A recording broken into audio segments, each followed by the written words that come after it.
Good morning, guys, and welcome to Tuesday, March the 26th, 2024.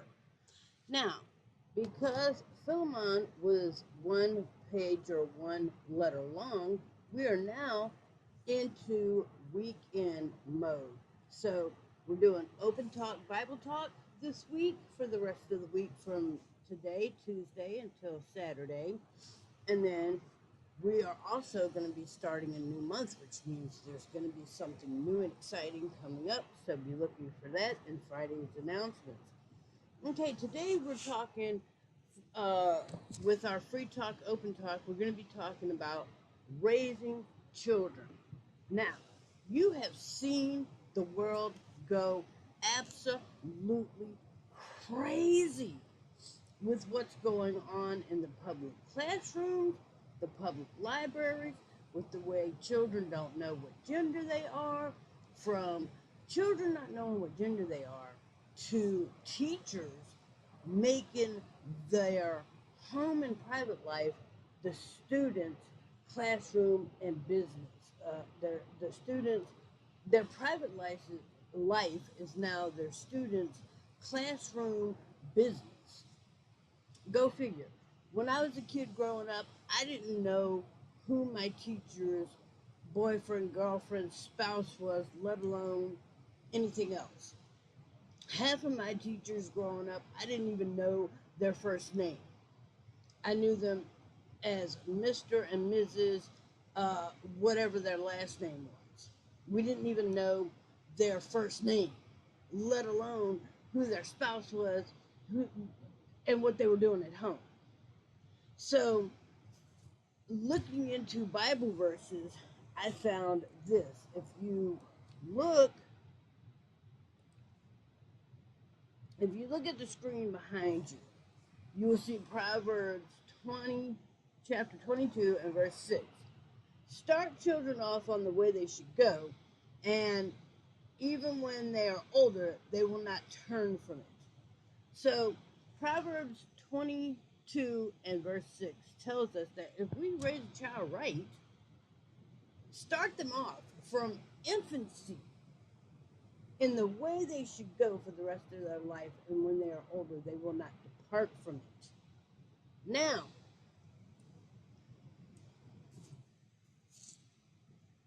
let's see if I can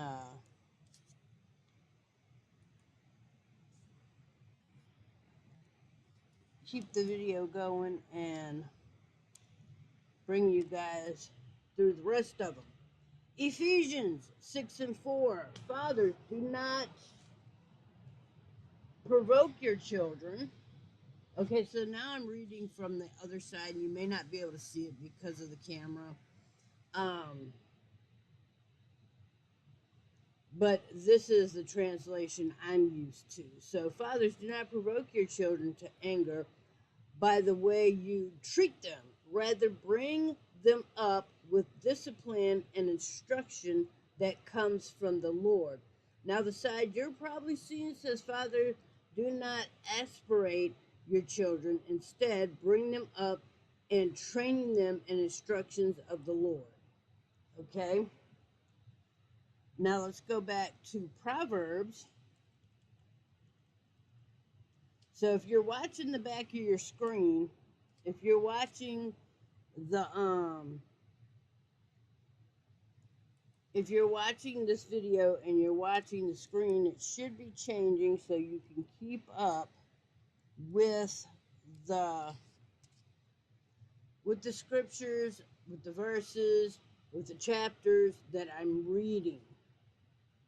Proverbs 13 and 24 says, whoever spares the rod hates their child, but the one who loves their child is careful to discipline them. And that's true. If you just let your child run rampant and do whatever it is they want to do, then you're not teaching them self-control. And a lot of times a child needs you to set those boundaries. Because if a child is free to do just whatever it is they want to do, then a lot of times they get emotionally hurt, physically hurt, and Good things do not come from being able to run a rampant and do whatever it is you want to do. People can get their feelings hurt. People can get physically hurt. Sometimes you can get emotionally scarred from things. If you do not teach your child that they can't just set their hand on the stove, then they get burned. They can get physically scarred, and they can also get emotionally scarred. You don't want to end up with a child that slips into a swimming pool because you're not watching them, because they're allowed to do whatever they want, and they dang near drowned, and now they have a fear of water, and thus far they never learn to swim. They never learn to enjoy a water park or a swimming pool or backyard swimming pool, or they can't enjoy themselves in a bathtub because you've allowed them to do whatever they want unsupervised because oh well, I'm gentle parenting, man. Look, okay, I would love to tell y'all what to do with that gentle parenting, but you know I think you're gonna reap the consequences of that in the end. Before you go, oh, she don't know what she's talking about. You know what? I raised up 4 kids. And trust me, I raised them in the way they should go. And maybe I wasn't the perfect parent. I'm sure my kids could tell you I wasn't the perfect parent. But 2 girls, 2 boys. None of them are in jail. 2 of them have families. 2 of them are still young and live at home. Um, by young, they're grown and they're responsible adults, which they haven't left home yet. But I have a soon to be 20-year-old living at home, and I have a 21-year-old living at home. And then I have a 32-year-old who has her own family, and a 27-year-old who has her own family. So, I didn't raise criminals. I didn't raise, so whatever. I know what I was doing, and I did it. And I did not spare the rod, let's just say. Now, did I abuse my children? By no means. No, by no means were my children abused. By no means were my children mistreated. I did not allow others to mistreat my children. I sure as heck wasn't going to mistreat them. But I did raise them up in a way that they know how to modestly dress, they know how to modestly speak. They're not alcoholics, they're not drug addicts. They have decent morals and values. They're taking care of their families. Um, Proverbs, let's go over to. So even the Bible says, if you don't raise your children, if you spare the rod, you must hate the child. Which means that does not, again, it's not telling you here to go beat down your child by any means. No, it's not.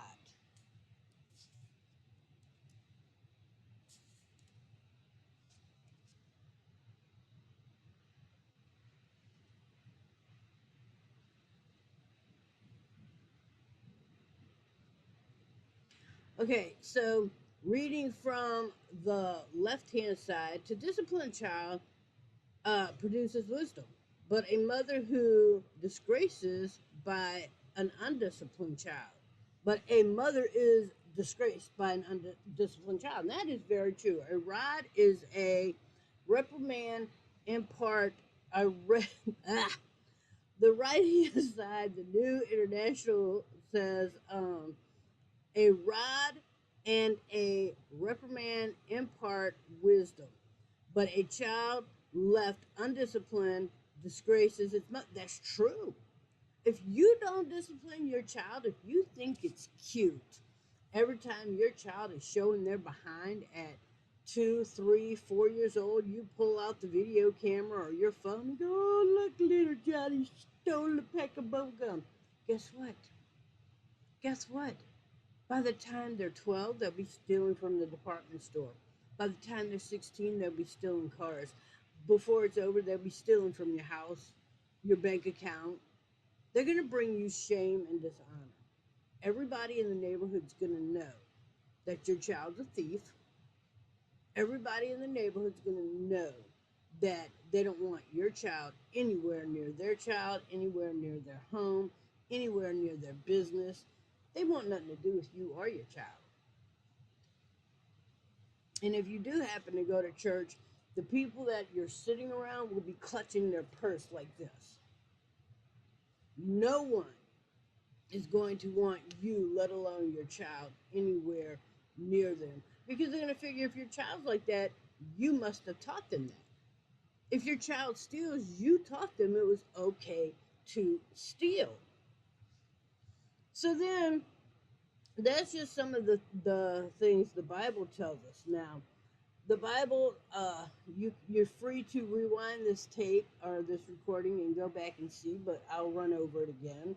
Proverbs 22 and 6, Ephesians 6 and 4, Proverbs 13 and 24, also 29 and 15. Now, they talked about spoiling the child by um, discipline. But what about allowing your child to dress any kind of way? What about allowing your little girls to dress like street workers and your little boys to dress like they can't pull their pants up? I remember a while back, I was in the grocery store and I walked past a young man. He had his pants darn near to his ankle. And he winked at me and said, "You're a cute one." I said, "Yeah, and you're a sloppy one." He looked at me and said, "Huh?" I said, "Honey, you wouldn't have a chance with me in hell. Just from the way you're dressed, I know I don't want to be bothered." He said, "Huh." I said, "That's why I married an honorable man." I said, "And you will never be until you learn how to dress." Because when you look at something, even with a meal, you look at it before you attempt to eat it. Nobody's going into anything blindly. Even a physically blind person is going to feel you out. They're going to feel your face, they're going to feel you out before going any further into a relationship. It's not going to happen. So, your girlfriend who's with you, Mr. Swagwag, she's never going to be your wife. She's never going to be the honorable woman that raises your children and provides a home for you that is worthy of relaxing in. I'm just letting you know. A woman who will tolerate the intolerable will never have a home that is tolerable, that is relaxing, that is restful. It's not going to happen. Not going to happen. Um, Allowing your children, which they pretty much already hit on, allowing your children to speak to you in any kind of way, again, gonna bring shame. You're gonna bring shame. You know, you're the person in the grocery store when your kid's having a fit because you either won't or can't afford to buy them what they want. You are the BI, you are the ho ho, you are whatever word this child has picked up from hearing you talk to their father that way. And because you speak like that and you don't correct it in them, they figure it's okay. First off, you led by example, and this is why they talk to you this way. Because I guarantee you, I guarantee you, my children never, never spoke to me in such a manner. Not once, not ever, not no. Mm-mm. And now that they're grown, my youngest being 32, oh, I'm sorry, my oldest being 32, and my youngest being almost 20. All of my children are grown now. My grandson's soon to be 15. Um, there's just a no. There's just a no. I wouldn't tolerate it. There's just no. I would not tolerate that level of disrespect uh, towards me or my life or the things I've given for you or the things that have been done for you. See, a lot of children don't understand the above and beyond that a lot of parents do for them. And we're not, just because we brought you into this world, we're not obligated to give you elaborate Christmases or elaborate Easters or elaborate birthdays. That's not just a given. That's because we love you and we want to honor you. And you can't honor me? Yeah, I mean, I don't owe it to you to do your laundry for you, past the age of 5. My children knew how to run a washer and dryer by the age of 5. Of course, they were homeschooled, and so I taught them these responsibilities. Um, I actually have videos of my children learning how to be efficient and self sufficient and responsible and reliable uh, on my main profile on Facebook. But they were homeschooled. So that had a lot to do with it. Because you can teach a child to be way more respectful, but you can also teach them to be respectful going to public school just by not tolerating that crap in your house or tolerating it in the school. But I want to say nowadays, most parents, when they get a call from the teacher, they reprimand the teacher. See, I didn't play that. When my children did, because they did for a little while, when my children did attend public school, if I got a call from the teacher, you were in trouble. Not the teacher, the child.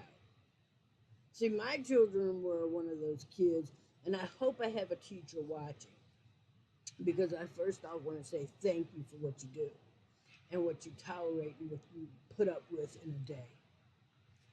I understand, you know, people expect you to raise their children and then get mad when you won't do what they're not doing. So I want to thank you because you're an essential worker and you are out there on the front line raising the next generation. Because sadly enough, you have a generation out here that's popping them out and then expecting you to raise them. So hopefully you are raising them according to Proverbs and Ephesians, as best you can. Because I understand that the minute you do something that the parent doesn't like, the parent's unwilling to raise them. But then they want to step in and tell you how to raise them. They're not doing it, but they don't want you to do it either. So you're caught between a rock and a hard place, and I understand that. Now, I never put my kids' teachers in that position.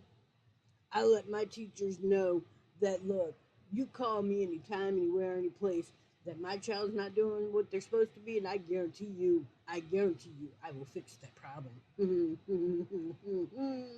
I had a teacher one time call me, my child, her t-shirt, her uniform shirt had got soaked and wet because she decided she wanted to play in the water fountain. And she said, I talked to her until she was blue in the face, but she wouldn't stop. I said, okay, I'm coming. I'm coming. And the teacher thought, yeah, okay, you're coming. You're going to bring her a new shirt, and she's going to change her shirt, and great, we'll carry on with her day. I didn't bring her a new shirt. I didn't bring her another shirt. See, because I didn't, and your teacher didn't, sit up there and tell you to cool off by wetting your shirt. I didn't bring her a new shirt. I came up there to whoop tail. I came up there to take names and ask questions later. Well, when I got there, the teacher's like, oh no, oh, oh no, you can't spank her in school. I said, well, then what'd you call me for? Honey, if you talked to her until she's blue in the face and it didn't do no good, what'd you call me for? What? Did you tell me that just because that's what you're supposed to do? And okay, let me take my child. She's got to use the bathroom. I'll be right back. Don't worry about it. It's okay. She's got to use the bathroom. I took her to the bathroom. I said what I had to say, did what I had to do, and I was done. I came out of the bathroom. My child. That was my child. I said, look, If I'm not allowed to spank her in front of you, that's fine. But if you've talked to her until you're blue in the face, don't call me up here to talk to her. Call me up here to take her to the bathroom because that's what it's come down to. Because I'm not coming to talk. If you've already done that and it's accomplished nothing, I'm not coming to do what you've already done. I'm coming to do what a parent should do. I'm coming to raise my child. Did I bring her another shirt? No. Her consequence was to wear that shirt until it dried because she was the one that wet it. I didn't wet it. Teacher didn't wet it. Why should either one of us have to provide a dry shirt for a child? And I want to say she was 9, 10 at this time. So she wasn't a young child. She wasn't like in kindergarten. She wasn't, 4 or 5. She was like 9 or 10. And I want to say she was in like the 5th grade, 4th grade. She was 9, 10 years old. Consequences. Consequences for your actions. To this day, she understands now. Consequences for your actions. You do good, you get good. You do bad, you reap bad. Okay? So, I'm not sitting here spouting off crap like I don't know what I'm talking about. Raise your children in the way they should go, and they will continue that as they get older. Children that are left undisciplined definitely will shame the parent in the long run. And then you have those children who, look, once they get old enough, and I also understand this, you can raise a child in the way they should go, and then sometimes in life they make their own choices. And they will choose, even though that's not what you taught them, they will choose to do other things. Pray for those children. Pray for those family members. Sometimes you have to cut those grown children out of your life for a season. The Bible tells us to do everything by seasons because everything in the Bible is done by seasons. So, this is what you do. If that child decides to go off worldly, let them go. Let them go. Once a person is grown, sometimes you have to step back, let go, and let God. And that's not an actual Bible verse, but it is an actual thing. You cannot keep trying to reel in or Bible thump, as they call it, a person who's not interested. And a child can know right from wrong, and as an adult, they can choose to do wrong. Step back and let them know. They already know there's consequences to their action, and you will not partake in that action, nor will you be a part of helping them out of those consequences. I mean, sometimes it just is what it is. Now, in most cases, a child will not depart, but you do have the occasional child who wants to go worldly. Let them go. The Amish call it Springer, Rom Springer, however you say it. I'm not Amish, so, Rom Springer or one of those things.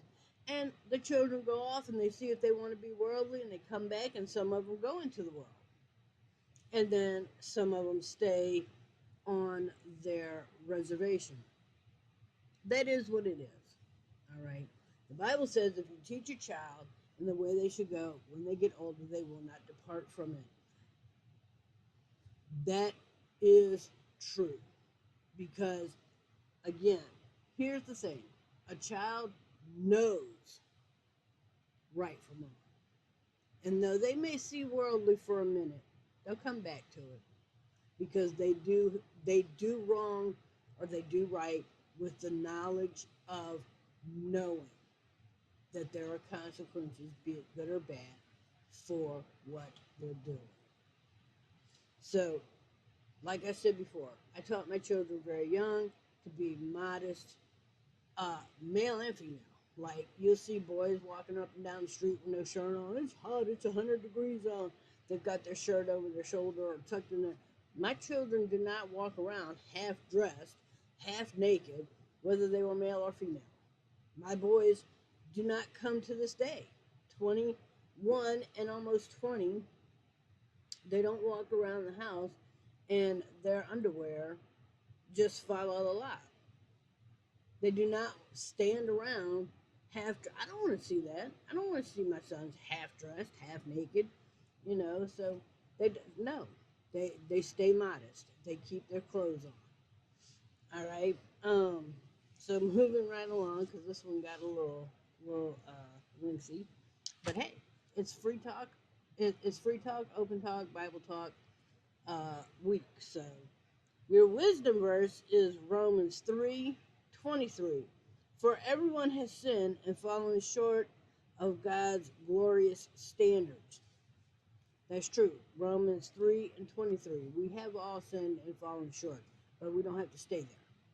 Once you get saved, the Bible tells you you have been made anew. Go forth and sin no more. All right. So be looking for the thought for the day. I'm going to edit this and get it out to you. Remember, your children are your responsibility. There's not a verse in the Bible that says it takes a village. It doesn't take a village. It didn't take a village to make that child. It doesn't take a village to raise that child. It took a man and a woman. Not two men, not two women. It took a man, a male and a female, to make that child. It takes a man and a woman, a mommy and a daddy, to raise that child.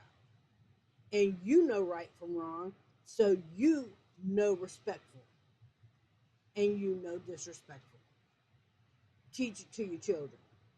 Don't let them disrespect you. Don't let them shame you. Don't let them disgrace you. Bring honor to them, and they will bring honor to you. And you together will bring honor and glory to the Father. All right. I'm out. I love you in the Lord, and I will see you in the next one.